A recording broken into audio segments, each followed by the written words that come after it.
वर्ग एक वर्सेस वर्ग दो वर्सेस वर्ग तीन, यहां आज डिस्कस करना है वर्ग एक, वर्ग दो, वर्ग तीन की बेसिक डिफरेंस के बारे में, क्वालिफिकेशंस के बारे में, उनके पढ़ाने के तरीके के बारे में। ठीक है बेटा, कि वर्ग एक किसके लिए, वर्ग दो किसके लिए, वर्ग तीन किसके लिए। तो अगर आप भी जानना चाहते हैं इन तीनों में बेसिक अंतर, तो जुड़े रहिए वीडियो के साथ और इसको शेयर करिए अपने फ्रेंड्स के साथ। डाउनलोड करें सिग्मा क्वांट प्ले स्टोर से हमारी ऐप, और चैनल्स को सब्सक्राइब करना ना भूलें। तो स्टार्ट करते हैं। वर्ग एक, वर्ग दो, वर्ग तीन, कौन सा वर्ग किसके लिए है? सबसे बड़ा सवाल भाई, ग्रेजुएशन सबकी है, ग्रेजुएशन होने के बाद ग्रेजुएशन की पीजी भी आपने कर ली, तो आप फॉर्म वर्ग एक भरेंगे, दो भरेंगे या तीन भरेंगे। जरूरी नहीं है कि हम मास्टर डिग्री कर चुके हैं उसके बाद हम वर्ग एक ही भरें। आपकी एलिजिबिलिटी है, कुछ क्राइटेरिया है, कुछ पर्सनल भी होंगे। ठीक है, इन सब के बारे में जानेंगे कि हमें फॉर्म भरने से पहले क्या सोचना है, क्या आप कर सकते हैं और किस डायरेक्शन में जाएं ताकि सही समय पर सही सिलेक्शन हो सके। तो शुरू करते हैं बेटा। सबसे पहले क्लास लेवल की बात करें, एलिजिबिलिटी, डायरेक्शन, बेस्ट फिट, है ना, कि बेस्ट क्या होगा, एलिजिबिलिटी, डायरेक्शन क्या होगी, इन टॉपिक्स के बारे में डिस्कस करेंगे। तो वर्ग एक के जो टीचर हैं, जो विद्यार्थी जो आगे टीचर बन जाएंगे वर्ग एक के बेसिस पर, वो उन्हें मिलेगा क्लास 9 से लेकर 12 तक की क्लासेस। वो कक्षा 9 से कक्षा 12वीं तक के बच्चों को पढ़ाने के लिए एलिजिबल रहेंगे, क्योंकि ये वर्ग एक जो है वो केवल इन्हीं बच्चों को पढ़ाने के लिए आपको ज्वाइन करवाता है। ठीक, वर्ग दो की बात करें बेटा, तो वर्ग दो अगर आप टेस्ट क्वालिफाई कर रहे हैं, मतलब है को आपको कक्षा 6वीं से लेकर कक्षा 8वीं तक की क्लास को पढ़ाना कंपलसरी है, ये आपको आना ही चाहिए। अगर आप 6वीं से 8वीं तक पढ़ाना नहीं चाहते हैं तो आप अपने वर्ग के हिसाब से सेलेक्ट कर सकते हैं और उसके हिसाब से अपने एलिजिबिलिटी को देख सकते हैं। वर्ग तीन की बात करें अगर हम, तो वर्ग तीन की क्लास में जो होंगे वो क्लास फर्स्ट से लेकर 5 तक की होगी। यानी अगर वर्ग तीन आप क्वालिफाई करते हैं तो कक्षा 1 से लेकर कक्षा 5वीं तक के बच्चों को आपको पढ़ाने का मौका मिलेगा। अगर आपको छोटे बच्चों से प्यार है, वर्ग एक पर आई, वर्ग तीन पर आई है। आपको थोड़े अच्छे बच्चों से, छोटे भी नहीं बड़े भी नहीं, मीडियम क्लास के बच्चों को आप पढ़ाना चाहते हैं, वर्ग दो में आ जाइए। आप बच्चों की टंटे ही नहीं पालना चाहते, आप तो चाहते हैं कि भाई हम अच्छी हायर एजुकेशन दें, बच्चों का मेंटल लेवल बढ़ाएं, वर्ग एक में आ जाइए आप। ठीक है, तो ये तो हो गई प्राइमरी बात। और आगे बढ़ते हैं बेटा इसमें, तो इसका बेसिक अंतर देखते हैं एक नजर में। वर्ग एक क्लास 9 से 12 के लिए, ये क्लास 6 से 8 के लिए, ये क्लास 1 से 5 के लिए है। टीचिंग लेवल की अगर हम बात करें तो यहाँ भी टीचिंग लेवल है, सब जगह पढ़ाना है, लेकिन यहाँ हायर और सीनियर क्लासेस को पढ़ाना है आपको। वर्ग एक वाले जो है वो हायर और सीनियर क्लासेस को पढ़ाएंगे, ये मिडिल स्कूल में पढ़ाएंगे आपके, और वर्ग तीन वाले प्राइमरी स्कूल में पढ़ाएंगे। तो ये चीजें हो गई हमारी एक नजर में। आगे देखते हैं बेटा इसमें। और वर्ग जो एक है, अब स्पेसिफिक बात करेंगे तीनों की। वर्ग एक जो है वो हायर लेवल टीचिंग है। भाई 9वीं से 12वीं तक के बच्चों की टीचिंग जो हायर लेवल ही बोलते हैं ना, हायर सेकेंडरी स्कूल भी आपने देखे होंगे। ठीक, तो हायर लेवल जो टीचिंग है, इसमें हमें 9 से 12वीं तक के बच्चों को पढ़ाना है। ये किसके लिए बेटा? हायर और सीनियर क्लासेस में सब्जेक्ट टीचिंग करने वाले एस्पिरेंट्स के लिए है। मतलब यहां आपको अपना सब्जेक्ट डिसाइड करना होगा, उसी सब्जेक्ट के बेस पर आप फॉर्म भरेंगे और उसी सब्जेक्ट को आपको स्कूल में पढ़ाने को मिलेगा। यानी जिस सब्जेक्ट में आपने एग्जाम पास किया है उसी सब्जेक्ट को पढ़ाने के लिए आप एलिजिबल हो। ठीक है, तो सब्जेक्ट विशेष ध्यान रखना है। क्वालिफिकेशन डायरेक्शन की बात करें तो रेलिवेंट सब्जेक्ट में हायर एकेडमिक क्वालिफिकेशन होना चाहिए। हायर एकेडमिक क्वालिफिकेशन होना चाहिए, मतलब अगर आप मैथ पढ़ाना चाह रहे हो तो मैथ से एमएससी होना चाहिए। ठीक है, तो हायर एकेडमिक क्या होना चाहिए बेटा?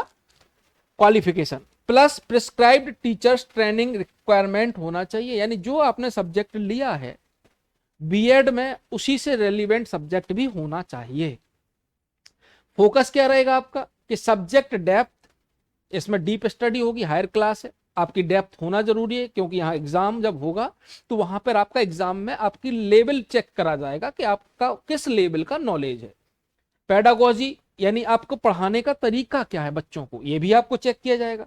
और हायर क्लासेस टीचिंग अप्रोच, और आप किस अप्रोच से उनको पढ़ाते हैं, ये सारी चीजें वर्ग एक में अगर आप ज्वाइन करना चाहते हैं, वर्ग एक का आप टीचर बनना चाहते हैं, तो ये सारी चीजें आपको देखना होंगी। ठीक बेटा, आगे बढ़ते हैं। अब वर्ग दो की बात कर रहे हैं हम। ये मिडिल स्कूल टीचिंग है, ये 6वीं से 8वीं तक के बच्चों को आपको पढ़ाना है इसमें। मिडिल स्कूल में सब्जेक्ट टीचर बनने वाले कैंडिडेट्स, यानी यहां भी आपको सब्जेक्ट डिसाइड करना होंगे। ठीक, तो आप सब्जेक्ट, जिस सब्जेक्ट में आप होंगे उसी सब्जेक्ट को आपको ऑप्शन मिलेगा पढ़ाने के लिए।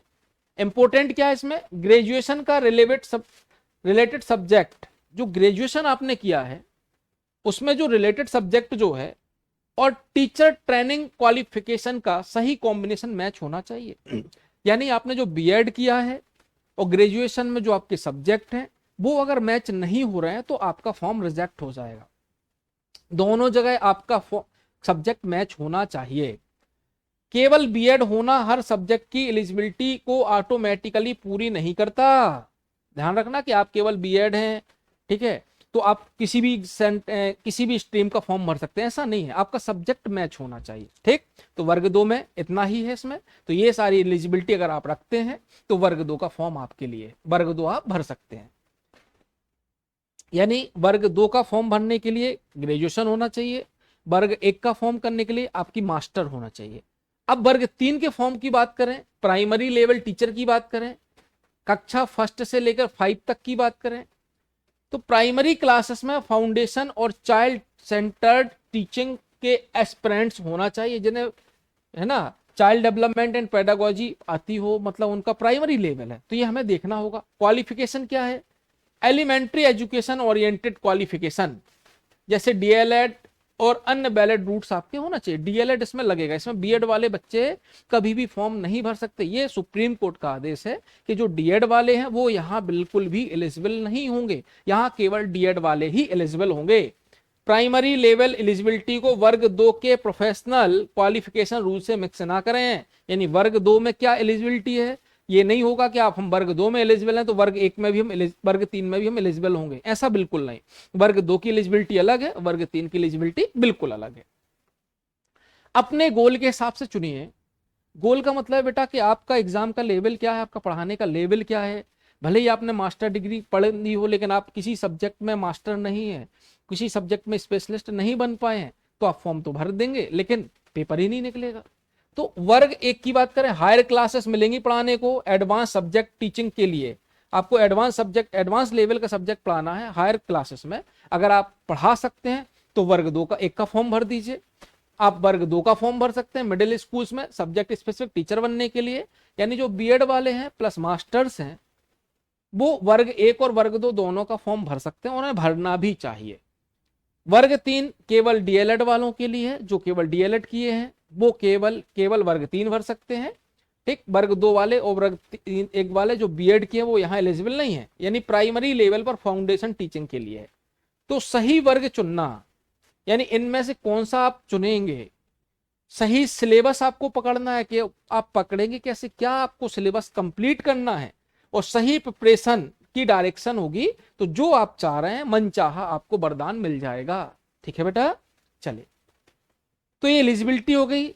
हमने एलिजिबिलिटी देख लिया, सिलेबस आपको देखना है, कंसेप्ट आपको समझना है, पीवाईक्यूज आपको देखना है, मॉक टेस्ट लगाना है। ये सारी प्रिपरेशन अगर आपने कर ली और सिस्टमैटिक तरीके से कर ली तो आप विश्वास मानिए कि वर्ग 2 या वर्ग 3 या वर्ग 1 केवल आपके लिए एक पोस्ट आपको मिलेगी। अपने ऊपर कॉन्फिडेंस रखिए, क्योंकि मन के हारे हार है, मन के जीते जीत। अगर आपने मान लिया कि आपको एक पोस्ट चाहिए तो आपको पोस्ट मिलेगी।